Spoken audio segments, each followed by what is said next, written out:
Gradonačelnik dr. Slobodan Milenković dočekao je ministra bez portfelja zaduženog za ravnomerni regionalni razvoj Edina Đerleka koji boravi u Vranju povodom vredne investicije. Ugovor o sufinansiranju projekta izgradnja fekalne kanalizacije u funkciji opremanja investicionih lokacija na području slobodne zone Vranje potpisali su ministar Edin Đerlek i gradonačelnik dr. Slobodan Milenković. Reč je o projektu vrednom 13,2 miliona dinara, od kojih ministarstvo finansira 8,8 miliona, a ostalo grad Vranje. Danas smo u Vranju kako bi pomogli ovoj opštini u realizaciji veoma važnog i značajnog projekta. Radi se o izgradnji fekalne kanalizacije u funkciji opremanja investicionih lokacija u slobodnoj zoni Vranje, koje mi kao ministarstvo sufinansiramo sa 8,8 miliona dinara ili ti u vrednosti 80% ukupne vrednosti projekta.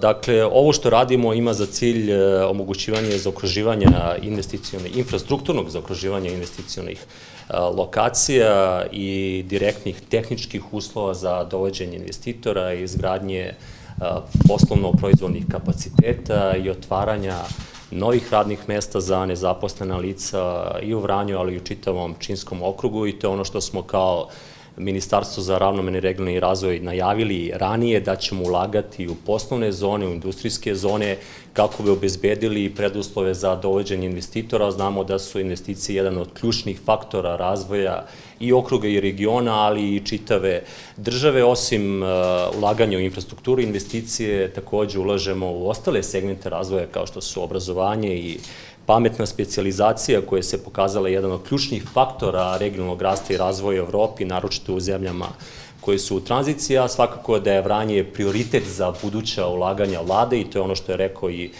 predsjednik države, kako bi konačno podigli ovde plate, ali i celokupan životni standard u ovom delu Srbije. Gradonačelnik dr. Slobodan Milenković zahvalio se ministru Edinu Đerleku i vladi Republike Srbije na značajnoj podršci. Veoma bitan i značajan projekat za naš grad, jer ćemo na ovaj način da kompletiramo nedostajuću komunalnu infrastrukturu na lokaciji u industrijskoj zoni Bunuševac. I za naše sugrađane i za gledaoce da pojasnim, to je lokacija ispod kompanije Teklas prema selu Davčevac, i obuhvat koji je površina koja se time obuhvata jeste 26 hektara, uključujući i budući poslovno-upravljački centar sa trening centrom za obuku radne snage.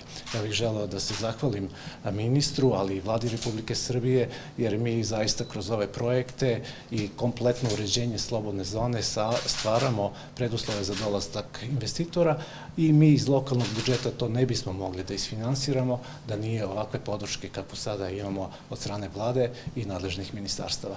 Još jedan put velika zahvalnost. Ovom prilikom gradonačelnik je ministru uručio poklon, umetničku sliku.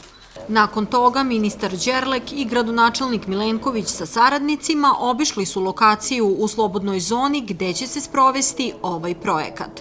Kanalizaciona mreža obuhvatit će 26 hektara površine. Takođe, obišli su i most na putu ka selu Stropsko, koji je oštećen nakon poplava.